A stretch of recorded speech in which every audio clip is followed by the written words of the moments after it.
Have you ever heard of drugs? I'm sure you have. I'm sure you've had the drug talk. Don't do drugs, don't drink, don't do none of that. But are y'all familiar with marijuana?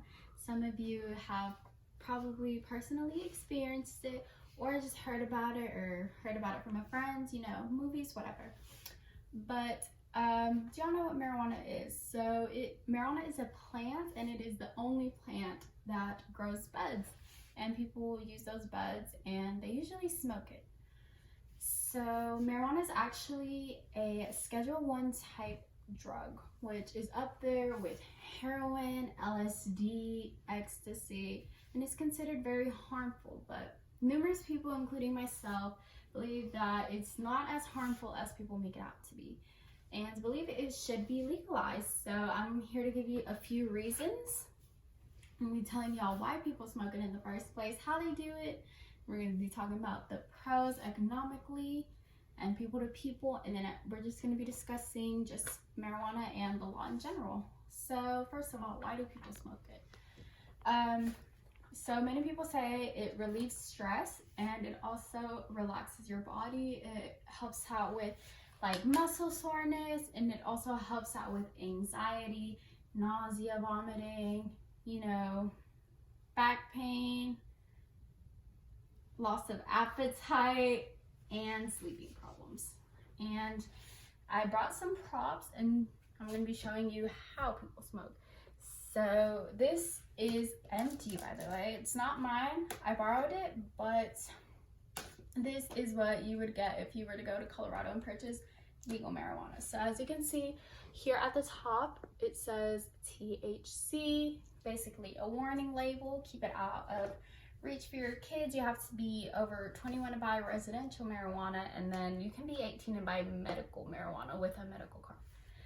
And people usually smoke that with these. They're going to be papers. You can get them at your local smoke shop or some gas stations. And then we have a bong, which is good for the environment. You'll save money. You can use it multiple times. You don't have to keep buying them. And then, as you may know, a lot of teens have been smoking a bunch of nicotine, not because of cigarettes, but because of vapes. And you can actually purchase one. These are called vapes, and you just replace these once you run out. And next, we're going to be talking about the pros. How would it help the economy out?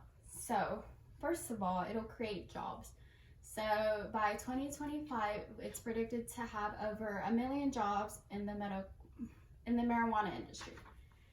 And second of all, it'll increase tax revenue. So Colorado just last year in marijuana tax revenue, they gained about $302 million. And for another reason would be no more arrests, no more, life in jail over just a harmless drug. And so that brings us to our next topic, just marijuana and the law. So African Americans are 4 times more likely to be arrested for a marijuana charge than white people, even though they both smoke the same amount of marijuana. And also, states waste $3 billion in just enforcing marijuana laws when they can just make it legal and just profit more.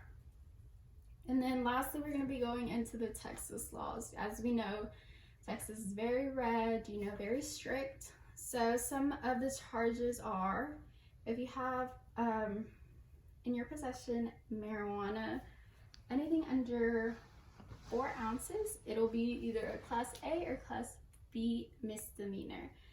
And then if you have anything over 4 ounces to 5 pounds, you get a state jail felony. Now on to selling. So if you sell anything between 0.25 ounces to 5 pounds, you'll be charged with a state jail felony. So just as you can see, the littlest amount of marijuana will just ruin your criminal record. You'll be classified as a felon and just possibly ruin your future. And it can easily just be legalized. Since it helps you out, it'll help you, it'll help the economy, and also it'll just less arrests. You can fund the police to do something else rather than just charging people with just an innocent drug. So does anyone have any questions? No? Okay, so thank you for listening.